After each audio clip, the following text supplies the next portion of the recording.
उषा ने कहा मैं बाणासुर महाराज की बेटी उषा हूं और आपसे विवाह करना चाहती हूं। अनिरुद्ध ने देखा तो अनिरुद्ध को उषा पसंद आ गई। उसने कहा ठीक है देवी, मुझे स्वीकार कर। अब दोनों ने स्वीकार तो कर लिया, पर बात में जोर से जो हंसी आई तो महल की आवाज बाहर आ गई। द्वारपालों ने देखा कन्या कुलदूषणम, महारानी के महल से पुरुष की आवाज कैसे आ गई। जाकर के सूचना बाणासुर को दी। बाणासुर सैन्य शक्ति लेकर के जब आया और आकर के देखा तो अनिरुद्ध उषा के महल में नजर आया। तो अनिरुद्ध को बंदी बना करके जेल में डाल दिया गया। तो ये बात जब भगवान को पता चली, भगवान ने नारायणी सेना के साथ बाणासुर के नगर पर महाराज हमला कर दिया। तो बाणासुर उस समय शिव भक्त था और बाणासुर ने तुरंत भगवान शंकर को पुकार लिया, प्रभु भोलेनाथ, हे अवघड़दानी, अब मुझे आप नहीं बचा सकते हो।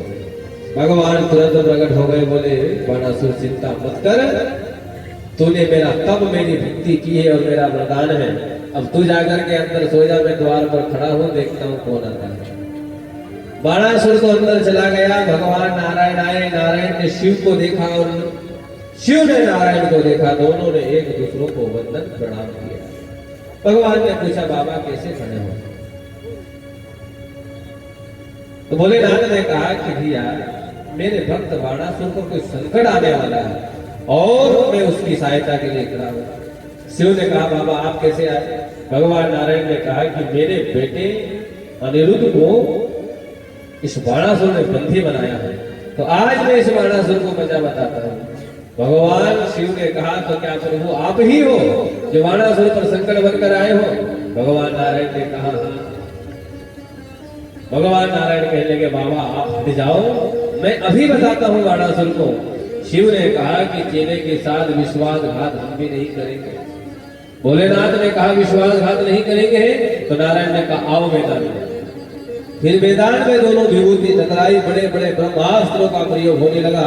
शिव के ओर से पास अस्त्र चलने लगा, नारायण की ओर से नारायण अस्त्र चलने लगा और बड़े बड़े भयंकर जब अमोघ अस्त्र चलने लगे तो ब्रह्मदेव प्रकट हो गए। देवताओं ने क्षमा मांगी, संत आ गए, प्रभु क्या कर रहे हो, समय से पहले ही सृष्टि का प्रलय हो जाएगा और महान विभूति टकरा रही है। भोलेनाथ हे नारायण आप ही कुछ करो।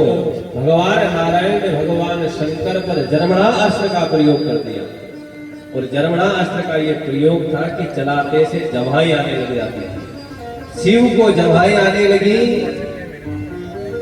भगवान शंकर चुटकी बजाते रहे, जवाई लेते रहे और इतने में भगवान नारायण गए।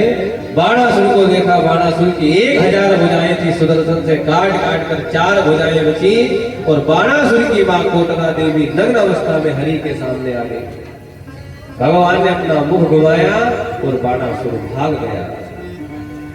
भगवान बाहर आए, भोलेनाथ को जर्मणा अस्त्र से मुक्त किया और कहा कि प्रभु बाणासुर जैसा भी था, मेरा भक्त था, क्षमा कर दो, इसे मारो मत प्रभु, क्षमा करो। भगवान नारायण कहने लगे प्रभु भोलेनाथ चिंता मत करो, बाणासुर को तो मैं वैसे भी नहीं मारता। यदि आप नहीं आते हैं तो बाणासुर को मैं नहीं मारूंगा, क्योंकि प्रहलाद के बेटा विरोचन, विरोचन के बेटा बलि और बलि के बेटा है बाणासुर। इसलिए मेरे परम भक्त भागवत प्रहलाद के वंशज है बाणासुर, इसलिए मैं प्रहलाद की इस प्रियो तक किसी को नहीं मार सकता। ये मेरा वंशज है। आज